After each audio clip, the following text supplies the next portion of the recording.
as far as I'm concerned, Jussie back up. Jussie back out here. This is vindication. Jussie needs all movies restored, all roles back, all records back in play right now. We needed a victory. We've been on a losing streak for a couple of weeks.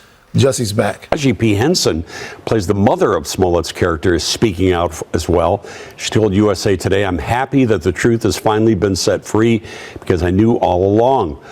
We are happy for him and thank God the truth prevailed." The director of the movie Selma, Ava DuVernay, tweeted, "Despite the inconsistencies, I can't blindly believe Chicago PD." She says the department that covered up shooting Laquan McDonald over a dozen times, that operated an off-site torture facility, that one, I'll wait. Whatever the outcome, this won't stop me from believing others. Okay, so let's talk about how now Hollywood wants to bring Jussie back because they said he was unjustly prosecuted.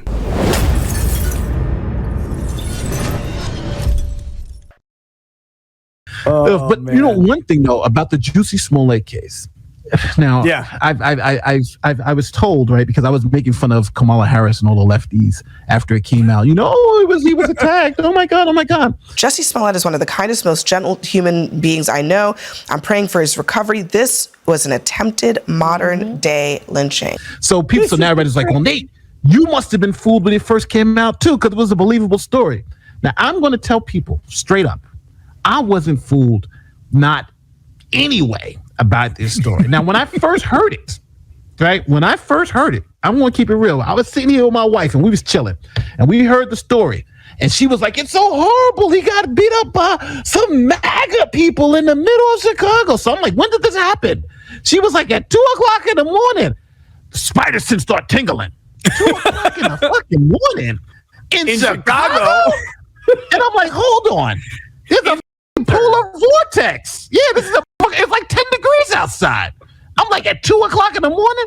What the fuck are they doing out there 2:00 in the morning? So she's like, "Oh, no. He was going to get a Subway sandwich."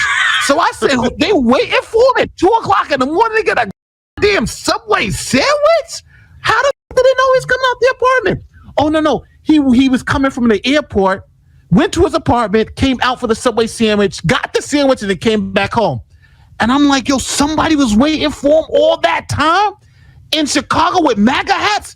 And then we heard the story. They got bleaching ropes. I'm like, hold on. Next black guy comes in Subway. Two motherfucking white guys in the middle of Chicago with MAGA hats got bleach and rope at 2 in the morning waiting for Jussie Smollett?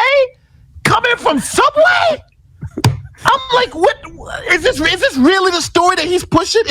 I'm like, babe, something doesn't seem wrong with this story. It doesn't just doesn't make you say, So that was my initial reaction to the whole Jussie Smollett thing. It just didn't make any sense to me when you actually heard the story. I was like, the story is BS. And I think most people believe the story was BS if you just took a second and just thought about what you were being told. Now, if you want to see the explanation on why Jussie Smollett's conviction was overturned, just click on this video right here. It goes right into it. But in a nutshell, this is what happened. The corrupt DA, her name was Kim Foxx, she recused herself from the case and had no authority to prosecute Jussie Smollett. So what she did was then illegally appoint someone to a fictitious position, a position that didn't exist. State's Attorney Foxx recused herself from the case and then dropped the charges. Today, veteran County Judge Michael Tooman unleashing this rabid order against Foxx, suggesting her communication with Smollett's family and friends might also be indicative of bias. Tooman concluding Foxx ignored standard recusal procedures by turning over the case to a top assistant. His appointment was to an entity that did not exist. This really takes this prosecutor to task and effectively says there's a statute here, there's a law here that governs how these things are supposed to happen, and you didn't follow it, and now I'm going to make you. And then had that fake position prosecute Jussie Smollett, come to an agreement with him, and have him pay $10,000 and do community service. Again, she had violated the law to do this deal. When the courts found out, they voided that original deal and then re-prosecuted him because the prosecutor didn't have the authority. the Supreme Court of Illinois said, well, hold on. Even though this person didn't have actual authority to prosecute Jussie Smollett, they had apparent authority. And that apparent authority means something because he did detrimentally lie. He paid the $10,000 and he did the community service. So we're not going to allow the second punishment to go through because he had already been punished before. And here's what the court said in its opinion. Here, defendant entered into the agreement with a full-time licensed attorney of the Cook County State's Attorney's Office, who, even if they did not have actual authority, that's the key point, unquestionably had apparent authority, meaning the defendant was fooled. I think that guy's the attorney. The judge is saying he's the state's attorney. My attorney saying he's the state's attorney. He's saying he's the state's attorney. That's apparent authority. And the defendant relied on that agreement to his detriment because he went to jail, paid the fine, did the community service. We have already held that his reliance had constitutional consequences. So that's the reason why the court overturned Jussie's conviction. It wasn't because he was innocent. It wasn't because he didn't actually do it. It was because he had already come to an agreement to resolve this issue. So the issue in this case was the corruption of the state prosecutor, Kim Foxx, and her incompetence in prosecuting the Jussie Smollett case. Essentially, she didn't have any authority to make him a deal. She made him a deal, and the court is saying, well, hey, she fooled everybody, but you can't take it out on the defendant. Okay, so we all are now clear about what happened in this particular case, but it's about the narrative that's being pushed now. That's what I want to talk to you about, because the narrative is because the state Supreme Court essentially overturned the conviction, putting back the original agreement, the Smollett supporters are saying that Jussie Smollett was found innocent. This was a total vindication of Jussie, and that is just not true. We're going to see how the misinformation hub of CNN tries to put out this "we support Jussie" narrative now. It is one of those kind of key moments of that era. Mm-hmm. And what was striking to me is that the Jussie Smollett of it all is still brought up today. Yeah. I mean, when Kamala Harris was running over the summer, she was ridiculed for this tweet that she put out saying, this was back in 2019, Jussie Smollett is one of the kindest, most gentle human beings I know. I'm praying for his recovery. This was an attempted modern day lynching. I'm not sure she, as far as conservatives were concerned, ever lived that down. The reason why is because she jumped on the bandwagon. She didn't wait for any of the facts to present themselves. She saw an opportunity to a race hustle and jumped on the bandwagon, and it blew up in her face. That's the reason why people didn't let her just get away with that, because from now on it was like, well, let's wait for the facts before you jump out and try to say that something is racist, because in this particular case it wasn't true. Well, she believed it at the time, yeah, right? she wasn't the only one. She believed it. A lot of people did. It's a really sad situation. I have a friend who was very involved with Empire, and I think I asked them today and they said it's just much sadder than you realize what happened here. And I know, I don't think what he did was right in any way, and it was terrible that he did it, but this is probably the best outcome for something like that. But it's also the origin story of the backlash to the sort of racial justice moment that was happening at that time. Well, I don't really think it's a backlash. I think people were taking advantage of that moment by making everything racism. So if a black person stubbed their toe, it was because of racist. If someone didn't get a job, it was because of racism. So it became so pervasive where everything was racist. Everything was racism. And I think Jussie Smollett saw an opportunity to take advantage of public sympathy and people trying to push that narrative and take that opportunity and advance his career. And obviously it backfired in his face because he put together this hoax and got found out. Yeah, as far as I'm concerned, Jussie back up. Jussie back out here. This is vindication. Jussie needs all movies restored, all roles back, all records back in play right now. We needed a victory. We've been on a losing streak for a couple of weeks. Jussie's back. I think that people overreacted to this, and I told people this before. Even if Jussie did do this, even if he did do it, it's just not that big of a deal to me. Now, if you listen to what he just said, he said we needed a win. And Jussie getting let go by the state Supreme Court is a win for their side. And really think of what he's saying is a win for their side. It's the fact that this race hustler faked the hate crime against himself, paid 2 black people to pretend to be white people and attack him, and then got off on a technicality. And he considers that a win for their side? If this is truly a win for their side, then I'm glad their side lost the election. But they're not saying he didn't lie. They're saying he shouldn't have gone through with the prosecution. Because of double jeopardy. Because but I'm saying it's not like saying, oh, he's clear, it's fine, he never... Yeah.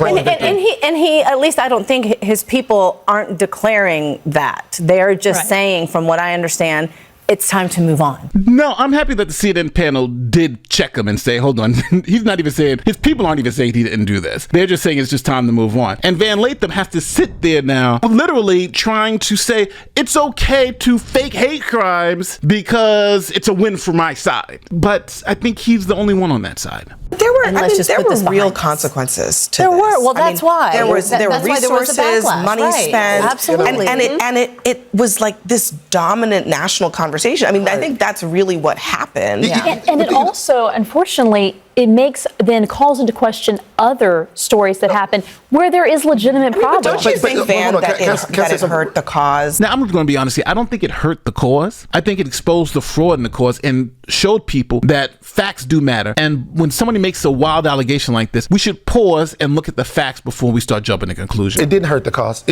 First of all, it shouldn't. I am a person, a sentient being of my own. If I have something that happens to me, it is the police's job to enforce and investigate the law. It doesn't matter whether 10 people lied before me. The veracity in which you investigate something, I'm not always going to be the arbiter or the standard bearer for black men from Louisiana, black men from Baton Rouge. And if somebody else lies, and then the cops decide, okay, well, God lied a couple of weeks ago, so we're going to let that one pass. What are we talking about? The only time that people are actually held to that standard is when they are black, is when they are a woman. Because if one woman has a claim of sexual assault or something and it is not true, then, okay, well, the cops don't have to do it the next time. So I think Van Lathan is making a dishonest argument because the left's argument is never about the cops not investigating crimes appropriately. It's always about we're not going to charge a woman who lies about being. We're not going to charge a person who lies about being a hate crime because there may be real people out there who have been assaulted or who have had hate crimes committed against them, and we want them to come forward with their claims. So if we prosecute these liars, it may make it less likely for these people to come forward. That's always been the argument on the left. That's why they say if someone like Amber Heard is lying about sexual assault, we should just ignore that and let her go because that would allow other victims to come forward. Here is one of those advocates. All of the news media coverage is about this false report, which we know is so incredibly rare, that reinforces to a survivor that, oh my gosh, if I do come forward, I'm not going to be believed, or people are going to say that what happened to me is not significant. That, I think, is the real message, is we want to make sure that we're creating a culture where survivors feel like they can come forward. Now, I disagree with that. I think if someone comes forward, files a police report, goes on the oath and says this happened to them, and you find out definitively that this didn't happen to them, they should be held accountable. No. Well, it's less to do with the cops, so it also has a lot to do with the court of public opinion. People are less likely to take things seriously when all these accusations. George Floyd was killed in front of the entire world, and you watched the knee on his neck, and you still had documentaries, talking points, all kinds of things that try to exonerate Derek Chauvin. It don't matter what they see. Now, look how crazy this hypocrisy that he's just displayed is. He was just talking about Jussie Smollett. He should get a pass. This wasn't a big deal. Remember, he was vindicated. He should get all his jobs back. Even with all the evidence, right? He paid his attackers with the check, right? It's very clear. There's no doubt that Jussie Smollett did this. But he's trying to ignore those facts and say, hey, he's vindicated. But then when you flip it to something like George Floyd, where the facts are now on his side, then it's like, oh, these people are being unreasonable because they're not looking at the facts. So he can be unreasonable and not look at the facts when it comes to Jussie, but then when it comes to George Floyd, you're unreasonable if you're not looking at the facts. So he's fighting against himself. The logic is not consistent. And that's the problem. Is that CNN and especially Van Lathan, it's not about truth. It's not about facts. It's not about what actually happened. It's about whether you can spin it for my side. And if we can spin it for my side, that's a win. And that's what Van Lathan is doing. He doesn't give a damn about the facts. He just gives a damn if it's good for my side. We needed a victory. We've been on a losing streak for a couple of weeks. Jussie's back. I think that people overreacted to this, and I told people this before. Even if Jussie did do this, even if he did do it, it's just not that big of a deal to me. Jussie initially pled guilty or no contest to it. He was eventually convicted of it. All the evidence shows he did do it. So it's not if he did do this. He did it, and this poor guy can't say it because it goes against the narrative. Tell me where I'm wrong in the comment section. Say, hey, Nate, you got this one wrong. Van Latham is right. Jussie should get all his jobs back. He should get all that stuff back because he's right. He was vindicated. But this, I think, is the biggest problem right now. And this is why Kamala lost. It's because facts should matter. They should. I'm sorry, people. You know, I want to be someone who relies on reason, logic, and facts. And in this case, he is saying the facts don't matter. It's spinning it for a political purpose. And I think that's the most dangerous thing of all. So don't forget, like, share, subscribe, do like our YouTube stuff. My name is Nate the Lawyer. Tell me where I'm wrong, as always, because I try to read all the comments. I'll see you in the next one. Peace.